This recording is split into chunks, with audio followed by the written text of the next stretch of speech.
Okay, Google says it's 4:00. Let's call our meeting to order. Paul, can you take the roll, please? Certainly. Ms. Tompkins. Here. Mr. Miller. Here. Mr. O'Reilly. Here. Mr. Eberl. Here. Ms. Falke. Here. Mr. Peschel. Here. Mr. Capel is here, as our utility staff. Thank you. Number 3, public comment period at this time. Number 2, meeting appropriately noticed, Nick? Yes, the notice was sent to various media outlets and posted here at the utility, the library, and city hall as well as the city website. Thank you. Number 3, public comment period. At this time, the commission will recognize members of the public who've indicated a desire to address the commission. Do we have any members of the public today? Ms. Mayor? Yes. Mayor Lois T. Streak. My address is 815 East 19th Street. I give congratulations on your awards at the last week's Common Council meeting. I also wanted to congratulate you in person. The wonderful for Marshfield Utilities and the city of Marshfield. Keep up the great work. If you need information about these reports, go to MU website. Thank you again. Thank you. Any other public comments? Seeing none. Number 4, commissioner and staff comments. Commissioners, anything before we get going? Staff comments tonight? Well, yeah, we have a number of them. We'll start with John. You know, we've been under the action level exceedance to add orthophosphate, and we've been trying to test out of that. Well, we completed our first round on time with 60 samples and got them sent in, and 58 out of those 60 samples were below the action level. So we are halfway through this process. We've already started the second half of the process. We've collected 10 samples so far and sent them in, but we have no results yet at this time. Probably won't for a week or two. But things are looking positive in that regard. We also met with our contractor today for the private side service replacement project. He's looking at starting the last week in last week in July about contacting customers to sign the right of entry forms. So we will try, and I'm going to try by the end of this week to get a letter out to announce that he's going to be contacting the people. So I'll just kind of give him a heads up that he's coming. He believes that if he can get all those signed, he will be starting construction in the right after Labor Day. It'll take about 2 months, so hopefully about Halloween we'll be wrapping up. Good. And then related to that, I did I presented to Common Council last week. They did approve all the funding items, so that's obviously what's stating the contractor moving forward. And then the second reading of the ordinance, there was some minor feedback, and we're making some small adjustments, and then that'll go back for its second reading next Tuesday for consideration of the council. So that's all water-related items. Now we'll pivot back to Tony on an electric item. All right, so just a quick update, may or may not have affected you directly, but on Sunday morning, we had a squirrel get up into the high voltage lines and cause a circuit operation. That was actually between our Wildwood and McMillan substations. About 3,000 customers were impacted for about 2 seconds. So the lights will go off and then come back on immediately. Really, the reason the system does that is to protect our equipment. We've got $1 million transformers at the subs, and we want to protect those so that you're not feeding a fault through. So the system does design as it's intended. Now it's just keeping the squirrels out of the places where we don't want them. So we've tried some measures in the past. We're actually gone inverted switches so that they're hung upside down. We were told they're fully squirrel proof. We've now proven that they're not fully squirrel proof. So the next step is to actually add some larger plastic discs so that they can't get into where they're not supposed to. So, yeah, the next evolution we'll try. Yeah, we've received a number of calls on this situation and what happened. So yeah, unfortunately, squirrels are our nemesis at times, and we try to make steps to improve the equipment, like Tony mentioned. But unfortunately, you add protection or cover up, if you will. Well, that creates an environment for insects, and then that brings the birds. So it's just a never-ending battle to some degree. So, but yeah, as Tony mentioned, the equipment operated like it did, and we apologize for the inconvenience. It was only a few seconds, luckily, and the lights came back on. But that's like I said, that's how the equipment's supposed to work. So, yeah, any questions, I guess, or comments? Otherwise, the last item, Melissa? Sure. I just wanted to give you guys an update on our youth apprenticeship program. We've really been working the last several years on building and developing the youth apprenticeship offerings that we have here. And we've kind of hit a nice spot with that and are actually fully staffed. So we have basically 4 different offerings that we can do with high school students. Water resources was actually one of the first 2 that we offered, and we try to get a student who's willing to do a 2-year program, and we do have a student for this next school year who it will be his 2nd year with us. We have a position in the admin team that is kind of flexible and creative depending on what the student wants. That can either be administrative, human resources, public relations. Essentially, they're going to get a little bit of all of it, but we can tailor it to the areas of focus or interest that they have. And we have a student who, it will be her 2nd year with us, continuing on doing that. And another one of our originals was the IT essentials. And we found it a little bit difficult to have the hours that they needed and have meaningful work. So we got creative and partnered with Forward Bank and Dental Crafters. And we have a student who will get a really great experience and will be shared rotating every couple weeks with each of us. And he's done his first 2 weeks with us and has now started his next start for a 2-week rotation with the next business. And then will be back with us in a few. And then we have added is a utility field technician, and another really well-rounded youth apprenticeship will get experience with a variety of different people and areas within the utility. And we have a student who has been with us now for about maybe a month. So we are fully staffed and kind of in a really good place with that program. Good. That's the last one. Thank you. Number 5, Employee Service Awards. So tonight we recognize 4 employees. First, Alex Gove, who will be celebrating 5 years with us on July 20th. He been with MU. He's worked in the electric department that whole time and is an electrical engineer. Tony will be celebrating 10 years, or he actually did already on July 6th. He's been in the electric department those entire 10 years, and obviously he's our current electric communication and gas manager. Mike Perot will be celebrating 15 years with us on July 19th. He spent his time in the water department as a water system operations specialist. And then finally, Patty Strunitzky, who's not with us tonight, but she's celebrating 15 years on July 23rd. She's obviously our financial manager, leading our financial department, or financial department, as they like to be called. Okay, thank you.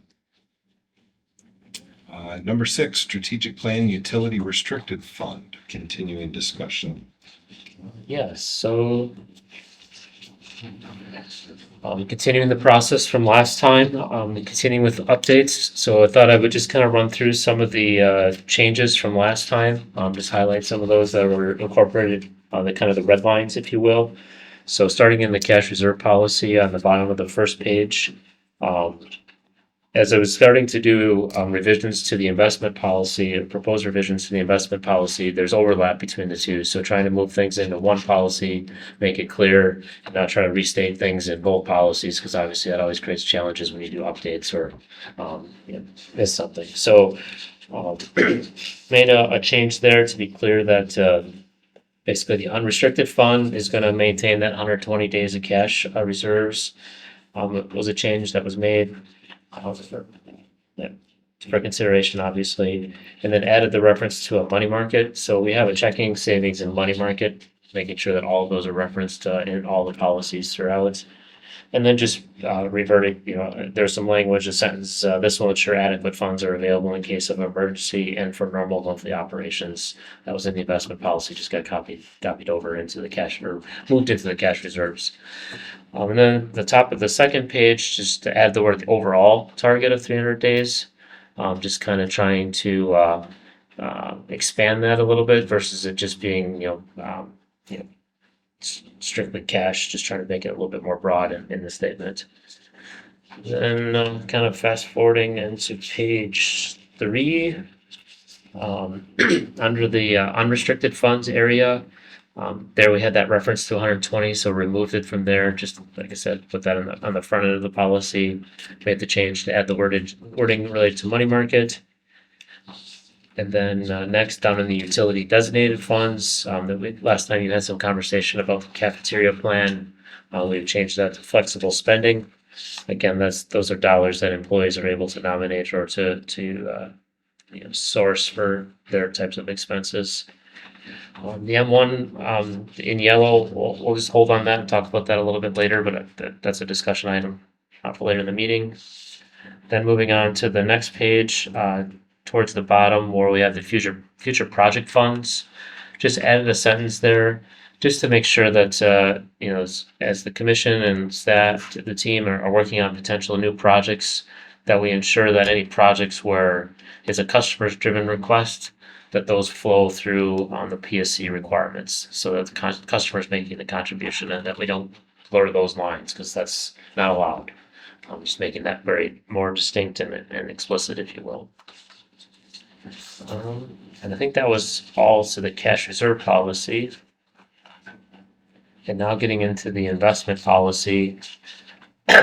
Many of the first couple pages, there were no changes that we were looking at proposing. But as we get into the top of the third page, again, added that reference to money market to be consistent with the other references throughout. But then the fourth page is where there's more substantial changes. You can see that we basically made it so that there's two types of allocations. One is going into a liquid, which is a liquid investment or liquid fund, if you will, and the other is an investment fund. And a liquid fund is that checking, savings, money market, or the LGIP account. And those are really the ones that are used for more immediate and operational flexibility. And investments are placed into like CDs and government securities, and they obviously are put in there following what this policy states. And then there's a sentence there, and we can really get into the details later if you like. But when we invest funds into a CD, and we have a fund, and we put some of that into the CD, not all of it can be invested. Sometimes you have some left over. And in order to maximize the investment opportunity, it may get put into LGIP or into a money market account. So just making it understood that giving the team here flexibility to move funds around. In the policy earlier on, it talks about minimizing risk and try to maximize return. And that's obviously what, regardless of what we do, that's the goal of us, how we invest the funds. And then below that, you can see the chart, just making a little bit more explicit. Those items that are used more regularly, like for instance, you get into the debt service payment. Obviously, we're making payments in April and in November, so those are more liquid. The customer type of funds are obviously liquid because they could pull those out at any time if they don't need the deposit, or if they left our service area, or if their construction project is complete. And then getting into the bottom ones where they're a little bit more invested. Because they don't have maybe a need for them currently, but we want to make sure that they're invested. And then bottom of the chart, there's a sentence that just talks about the interest earnings. So regardless of how the fund is either invested or if it's liquid, there's an interest earnings. And this statement is essentially saying that at the end of the year, when we go through that allocation process, part of the cash increase that the utilities experience will include those interest earnings. And then that interest earnings will be reallocated based on how the council or the commission would like. Versus it just being in a fund. And that way, if it's in, let's say, the future project funds, that interest earnings will continue to help that grow, which is fine, but we felt it made more sense to pull it out and let it be a part of the allocation process so that you could drive it in whichever direction you wanted to. Maybe it goes right back to future projects, or maybe there's a need to grow another fund more so than that one at the time. And I think that's the gist of the changes that we're presenting tonight for discussion. Okay. Natasha. So I'm just wondering, let's say there was a problem with the M1 and you had a huge maintenance thing but the money is invested in a CD that's like a 5-year CD. I'm assuming that you can borrow money from some fund to pay for that and then just sort of wait till that. Correct, yeah, we can, there's flexibility to use funds as needed, or use dollars from other funds as needed. If it really got to a challenging situation, we could sell those CDs off and we would just not reap the interest earnings. So there's limited risk there, but we could then still cover the expense. Other comments, questions? In the first policy, the cash reserve policy, under where you changed the name from last month from cafeteria plan to flexible spending, is there a plan number for those kinds of plans, like a 401k? Is there? Section 125. Can you throw that number in there too? Because flexible spending is still kind of amorphous if you don't know what you're referring to. Should I put section 125 parentheses IRS? Perfect.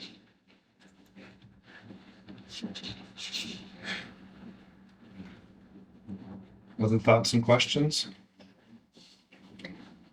Yes. Do we at any point as a commission sit down and talk about how we fund these different sources? I mean, some of them are pretty obvious. The M1, we know that comes from the revenue, but the economic development plan at the fund, we don't have a funding source. Future projects, I'm not quite sure if we have a funding source. Is So that, my understanding of the way the policy is written, and correct me if I got this wrong, is that at the end of each year, we'll look at the cash or the profits from the utility, and we as a commission will allocate, that's that allocation piece that Nick's talking about, where those excess funds should be housed. We'll say that should go into a future projects fund. sure.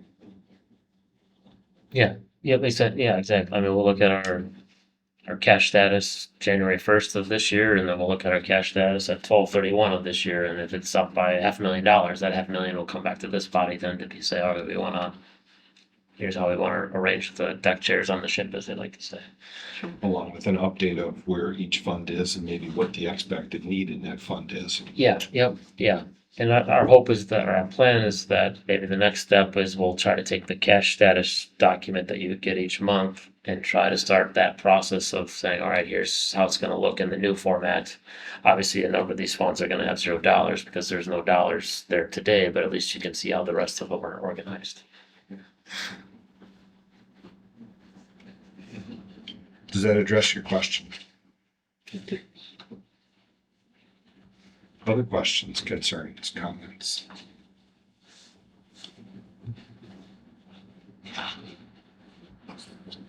Do we want to accept the changes that are presented in this version? And if we have additional changes we want to make. Comments, I like the spreadsheet that was added, just showing which parts are liquid invested. That's a nice addition. I'd move to approve with the changes.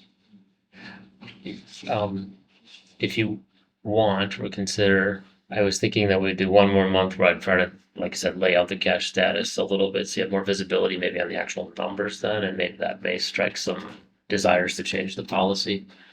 Good point. Yeah, But that's a good idea. So you're all in favor of one more month with See how it plays the out. next layer, Yeah, see how it plays out in the real world now. all right? And it might take 2 months for us to put, I don't know the exact timeline, but yeah, that's another go around. Was the hope. Yeah, this all looks good. Conceptually, I think the framework's good, but it would be nice to see what it translates into in the existing. Okay, any other discussion on this? So I want to pivot back to the M1 fund a little bit and what was written in yellow there. So to kind of talk about the process currently. So each month, let's say the M1 power plant runs and operates and creates revenue. And let's just, for conversation's purposes, say it made $50,000 of revenue. So we receive $50,000 of revenue into the utility. Then that $50,000 goes into our power supply cost calculation. And essentially what that means is it ends up going back to our customers. So that cash comes in, goes out to our customers. It lowers the power supply cost, it lowers their bill, or maybe gives them a higher PCAC credit or a lower credit. So that dollars go away. Additionally, we take $50,000 of actual cash that's in our reserve and we move it into this M1 maintenance fund. So we're letting it go out the door to our customers, and we have to do that. We can't change that process. That has to stay there. But then we also use it to help feed this fund. It's problematic in some regards, especially as you think about some of these larger capacity payments that we've been talking about that are coming through and how those will flow through eventually. As it relates to the end of the year with a cash situation, and we talk about the beginning of the year, we're at $1, and at the end of the year, the difference is what's going to come back. Well, if we're taking those in the course of the year, we're taking dollars out of that to put into this fund. It's less dollars you're going to have the ability to allocate at the end of the year. So I guess the question is, do we want to modify that language to remove this and make the M1 maintenance fund be handled just like the other accounts are? Do you want to allow this to continue for the remainder? I'm trying to figure out how to navigate that, because ultimately we obviously want to support the M1 maintenance fund. It's a huge asset, has a lot of liability and a huge risk from a dollars perspective if we have a catastrophic issue. But on the flip side, if we're using the money twice, if you will, from the revenue that's generated. Could you explain that? I'm sorry. Could you explain one more time how it's funded? I didn't quite grasp that. So the plan operates, we receive revenue on a monthly basis. That revenue has to, by PSC rules, go back to our customers. So physical cash, we get a check from ISO, it goes into our savings account for a week. And then when we do our calculation for our power supply cost, we lower it by whatever that revenue was. Okay. And our customers are paying based on what that cost is every month, so it changes. Yeah, okay. So that's going on.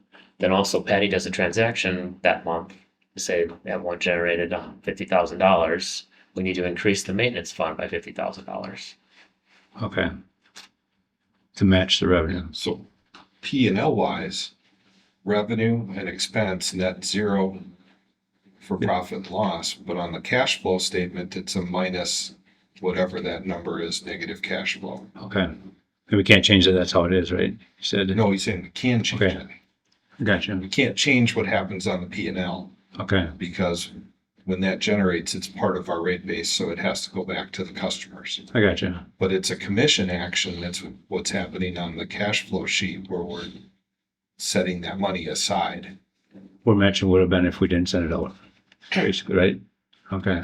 Oh, that's how it's been, right? That's how it was set up originally. Okay. And that basically guarantees our funding that, at least partially.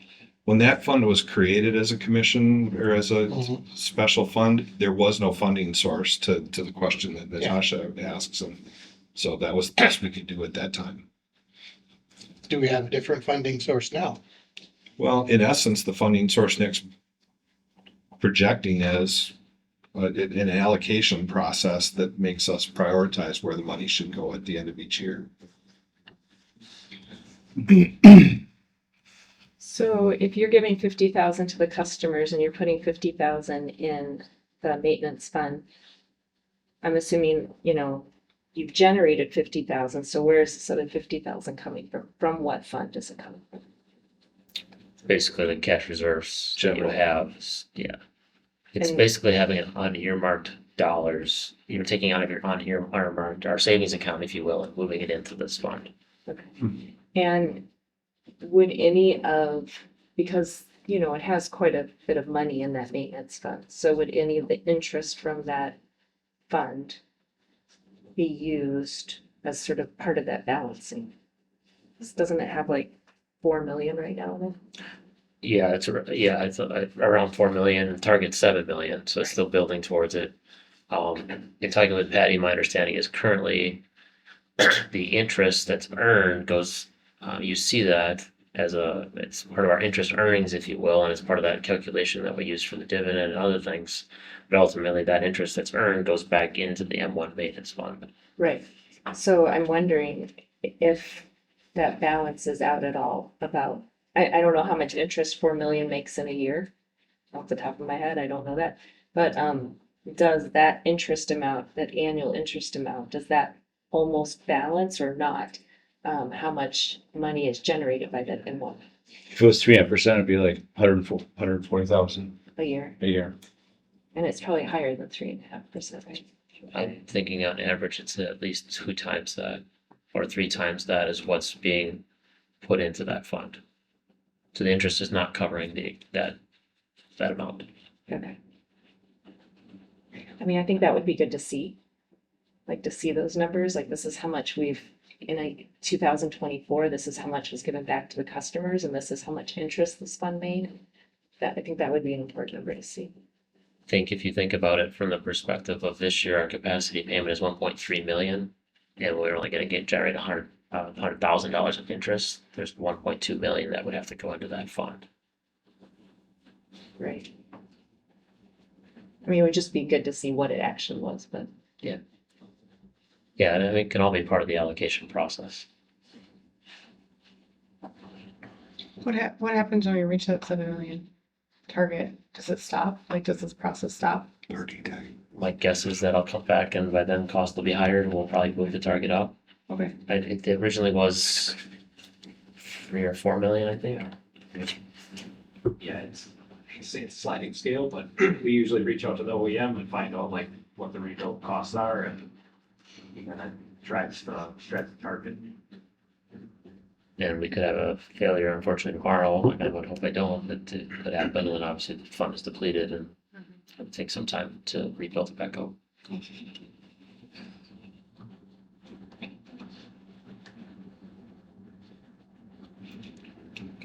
Well, no action needs to be done on this, just sort of. A potential problem I see is that if we go to where we're allocating the money instead of making it in policy that this is where the money goes, is at some point the commission could say, well, we're gonna allocate short on this year, and then next year we'll allocate short again, and then pretty soon we're not getting the money we need allocated to that fund. And then the year after is when we have the big crash. Can you say more about that or clarify? If we put a number on it, if there's $1 million increase in cash in the utility over the course of the year, are you suggesting that a potential future commission could decide to only allocate 900,000 of that million? Or are you saying that they could put it all into one fund at the expense of some others? That it wouldn't be going automatically into this fund that is currently just an automatic thing. $50,000 you use comes out, we replenish that 50,000, or that not replenish, but that money goes into there. If you put that in a pool and at the end of the year you say, well, we made this many units of 50,000, but we're only going to put some of those into this fund. Well, then pretty soon that fund isn't growing at the same rate. the rate that we are anticipating. At the same, it's a good point. At the same time, the rate today is completely arbitrary. It's not Yes. necessarily tied to how it's being used on. Exactly. Natasha, when the M1 was first built, was the money, like, did we bond for the money? Where'd the money come from? And has that been paid for? a couple more years. Couple more years. The capital investment to build it was bonded for, correct? It Okay. runs through 2030, I believe, 2031.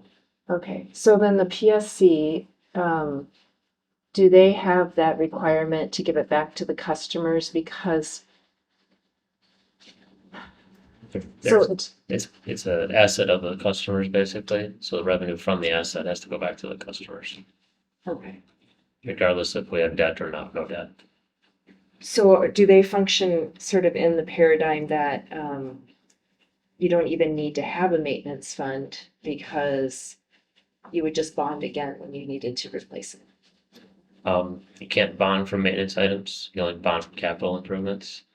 Or if you had to replace it, is that considered a capital improvement? Yeah, if you replaced it, yeah. And the way to think about it is, this is an asset that was built to, instead of buying wholesale power from somebody else, we were able to build an asset to source supply some of it. And that's why it goes through this means of getting the dollars back to the customers. It's consistent with what other utilities that have generation have to do on a monthly basis as well. If you go down that path though for a second, and if you had a catastrophic failure on the unit that took it out of service and you didn't have a reserve fund that was adequate, Does that affect our capacity credit from public service? Yeah, this is, yeah, I mean, there's two aspects of this. One is obviously the plant and the physical replacement or repair of the equipment. The other side of it is the capacity accreditation and the capacity amounts that we need to maintain. It wouldn't hurt us, like, let's say there was a failure tomorrow, I know it's not, but if there was tomorrow and it was out of service, then next planning year, which would be 26 through 27, we would be, it would be accredited at the same level, it'd be something less. So then we would have to go find that missing piece somewhere else, and obviously there would be a cost to it.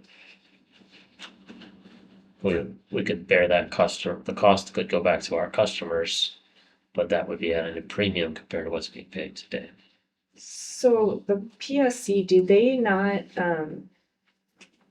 not take into account depreciation? You know, if you truly generate and receive $50,000, do they not give a certain level of depreciation? Like, oh, you at some point will need to replace this, so you know, 10% depreciation you can save, and then you give 40,000 back to the customer? Correct, there's depreciation in the rate schedule. Basically, whatever the initial investment was is spread over, I think 30 or 30, between 30 and 40 years. I don't know the exact number of years, but that every year, our customers are paying for that amount over those years. Okay. That money, we don't spend today for capital, so that's part of where the cash that we're increasing comes from. Okay. But then the flip side, in our rate design, the principal and interest payment on the debt is not in a line item. We have to take that out of our revenue or out of that depreciation dollars.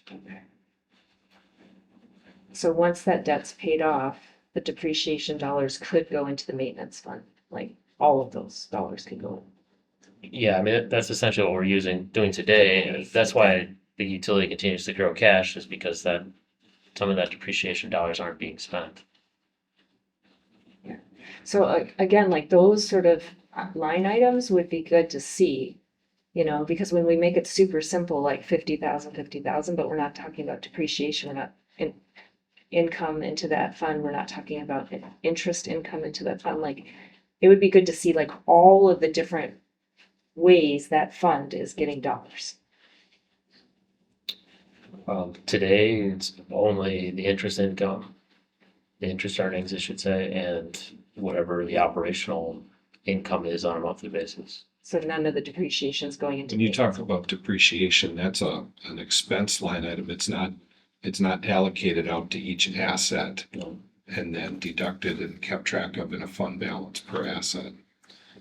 You may remember when we go through the capital budget process, the electric utility has about $3.3 million of depreciation annually, but we set our capital budget at $2 million. That 1 million-ish is for the power plant. That helps then us, that it's an expense, but we get revenue to offset that expense from our customers, that million. That helps pay the debt service, which is a couple $1 million annually. Okay, So during the first 20 years, a lot of the depreciation money is funding the debt service. Bonds are paid in 20, depreciation runs another 20 years. and so after the bonds are paid off, then it's gonna shift where those monies go, that million. It's gonna create additional cash for the utility, which then will come back to this body to be allocated accordingly. Keep in mind, that's assuming static and that we don't make any more financial investments. Or have a catastrophic failure that requires. Correct. So can you clarify what your ask is? Because you're saying that this is how we do it now. And what are you saying you would like to see it changed as? I just want to make sure you were clear on how it was working, and ultimately it's tough because MISO's planning year is that June 1st through May 31st for our budget cycle's calendar year. But if we look ahead, if the M1 generates $1 million in revenue and we give $1 million back to our customers, because that's what we have to do, then I'm also taking a line item and moving $1 million of cash into the M1 maintenance fund. That's gonna really eat up and maybe even make it so that the cash flow for the electric utility that year is negative. So then you would have $0 to allocate. That's what I'm trying to say. provide visibility to the conversation around I don't know when this policy was originally set up and this funding source for M1, if that was really understood completely on how it was being pushed into, using in dollars twice. It was never discussed at that level. Yeah, I don't know if it was really, yeah. Do you have any suggestions?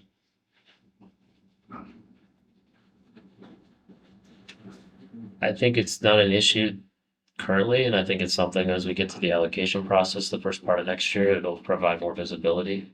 So we can keep the process the way it is now for the remainder of the year and then revisit it then to say, this is really draining our ability to fund other funds, or we don't see it as a problem.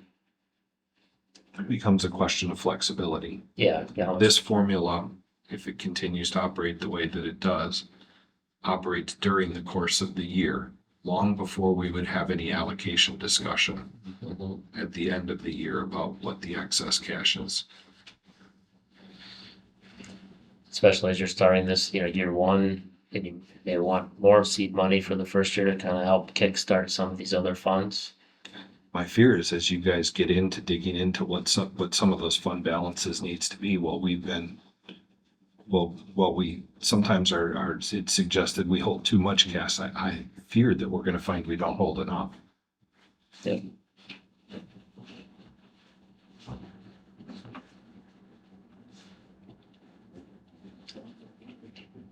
How much last year was the profit from that one that was transferred over roughly? Is it like 500,000 or is it a million? Last calendar year, I would. And then again, That's right. a couple 100,000. Okay. Should you connect to The networks. Yeah. But because of next year's capacity sale, we know it's gonna be a lot more. Yeah. I mean, some of it'll be. In excess of Gotcha. a million. That's what I got you, yeah. Huh.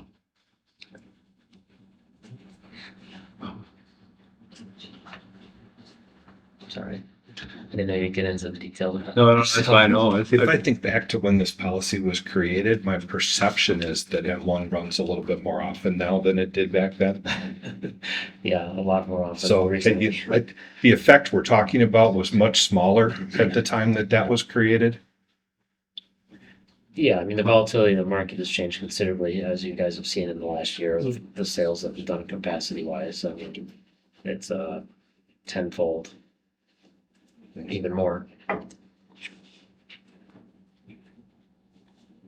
so that would directly lower the rates. If you get a large influx of that excess capacity being sold, right? That's gonna lower the rates a little bit, It does already because it goes into that PCAC. but it's gonna lower it even more once a bigger check comes through. Yes. And then you're gonna take the cash flow from the main other parts of the business and use that to replenish what's been given out. Correct. So it drains working capital, so to Not say. replenish, because they came from the outside sources that are paying for using that electricity, but it's taking from cash flow to put into the maintenance. I just mean it was taken from the Marshfield Utilities and putting it into the generation part of the business. It's taking Well, from one part to I think another. it's getting put into the maintenance fund for the M1. Yeah, it is. Yeah. I'm just saying it's taking the profit from one sector of the business and putting it in another. Well, it's electric to electric from that perspective. Yeah. But yes, it's taking working capital cash flow and sticking it into a maintenance reserve. Well, it still is Interesting. generating interest, Which still but generates- it's just, you can't grab that money and use it for something else easily, like the flexibility is low. The principal or the interest? It's just the cash, the flexibility of using that cash is harder because it's already been allocated to that. It's already been allocated. And so that's really the key question is, do you want it allocated through the course of the year? Or do you want to save it all up and do one at the end of the year? Just And then curious. we have not even begun to talk about what that allocation discussion could look like yet. The net revenue in 2024 was $408,000. That does not include any interest. That's just the revenue and capacity less the natural fuel. So when the plant runs, we make revenue from MISO. When we give it back to the customers, we reduce it by whatever our fuel cost was. So natural gas, fuel, oil cost gets reduced. So that expense is covered by the operation. That makes sense. The net of that is what comes back to the customers. And net of that is what's transferred into this fund as well.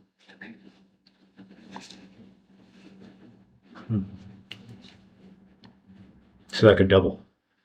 What's that? It could potentially double in a year. And your depreciation and your maintenance net isn't going to necessarily grow as much as that. That's kind of where the problem becomes. Gotcha. Huh. That's depreciation right now. It's paying for the 2023 was 807,000.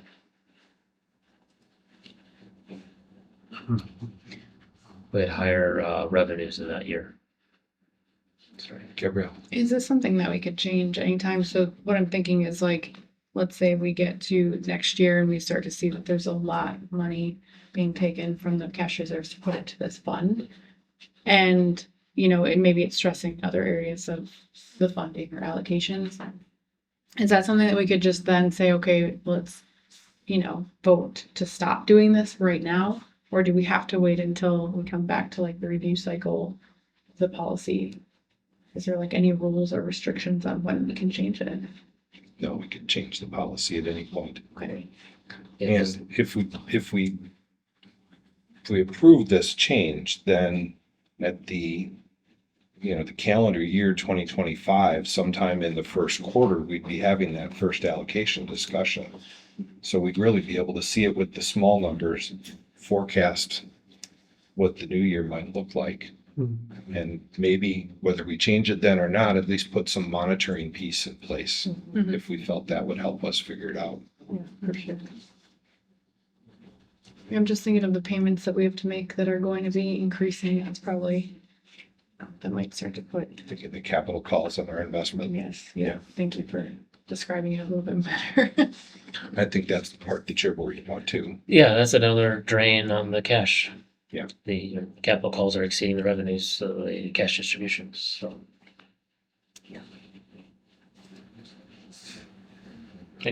Okay. I'm worried that January I'm gonna come forward and say, here's the allocation, it's negative, so there is no allocation this year. Those are the two items for sure that could have that impact. You're hoping you don't have to say that. And by the way, you're under reserved in these accounts you just created.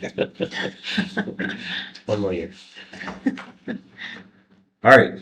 Great discussion, great questions. That financials on the utility are so complicated. You could sit and talk about this stuff for hours. But we're going to.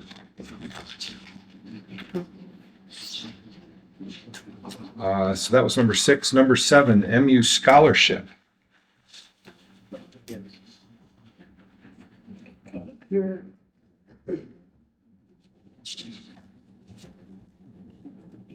So this was the first year of the MU scholarship. Kai Renz is the first recipient of the scholarship. Unfortunately, he's unable to attend this meeting due to working. And then Michelle Potts also received a scholarship, but she was a youth apprentice that graduated this past May. And obviously, the scholarships is another way that we're continuing to support the community, and obviously, it helps support our vision of trying to be a prominent cornerstone. So, just wanted to provide that recap, I guess, on the scholarships and that process. Great. Was there a press release on that? We didn't do one specifically. I know that the Up City Times and all those did more. If you looked in them, they had the list of all scholarship recipients, and that would have been included in there. But we could definitely do something on that. You can take the victory lap. Yeah. And we will, we're still learning through the process, so we'll look at updating the criteria just to make sure it's honing in on supportive type degrees, if you will, for our operations. Good. Any other questions, comments on that? Number 8, KPI. So this is the quarterly update for the KPI. The results again are generally positive. I think the only item that's a carryover from last quarter is the water main breaks, and I think there was some information on the newsletter about this, but ultimately we think that one of the issues with main breaks is you have a mild winter when water main breaks don't surface per se, in that period. So then they kind of get delayed.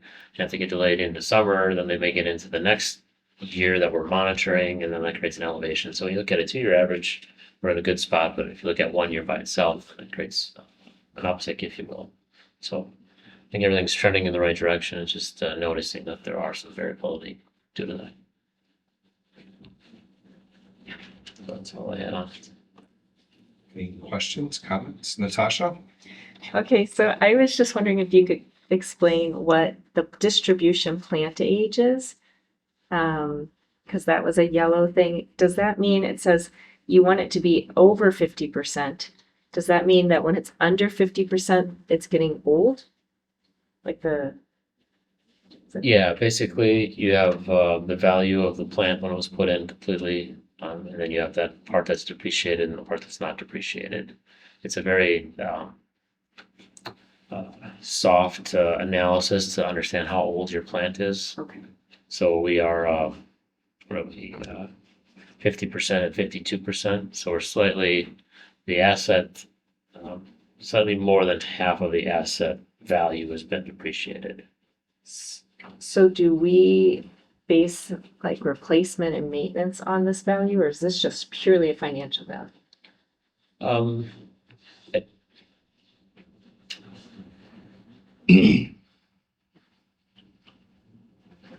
Can you say that one more time? Like with this, because this is yellow, I don't see how we can make it green if it's just gonna keep on getting older unless you replace your entire plant, right? Correct, yeah, you may have to do an uptick in replacements. But as I mentioned, it's a soft measure because one of the challenges is you're talking about assets, some like water main and water services have a 75 to 100-year lifespan. So you can imagine when it's installed, it probably costs pennies and it probably costs thousands of dollars now for the same equivalent. So that's why it's a soft analysis. The other part that skews the information slightly is, especially at the electric department, you have a large power plant, which has I think it's, I don't remember our book value off the top of my head. So we have that as a large asset. Now we have the building in there as another large asset. Water, we're doing a little bit more accelerated. We did all those water service replacements, and obviously we're doing a little bit extra on the water main as well. So those are all variables that you have to consider as you look at those numbers. I think in the industry, as long as you're in that 50 to that middle-ish range, you're still in a healthy spot. You just don't want to be a point where all of your assets are completely depreciated, because then that means they've gone through their life and they're probably deteriorated and probably past the point of being to be replaced. If we have a low number, we're probably not reinvesting in our stuff, Correct. maintaining it. And you see sometimes where people, there are places that don't want to raise rates and they pride themselves on low rates, and that drives them to not reinvest. And then that comes to a bad end. So how do you balance what rate do you need with making sure you're investing in? I think that's the point of why that particular data point is there. That makes sense. We don't want it all due either. That would be too expensive. It's just like roads, you need to be constantly making improvements. Good question. Other questions on KPI? Moving on, number 9, job orders. None for this evening. Number 10, bills and payroll. Bills have been reviewed and certified good for payment. Perfect. Do we have a motion to approve bills and payroll? So moved. By Paul, second by Gabrielle. Any questions? Seeing none, all in favor? Aye. Opposed? Motion carries. Number 11, previous meeting minutes from the June 16th meeting. Is there a motion to approve? By Nick, second by Gabrielle. Any changes? All in favor? Aye. Opposed? Motion carries. Number 12, financial reports. Included are the June cash reports and the financial statements. We've got a whole bunch of questions for her. Are there any questions?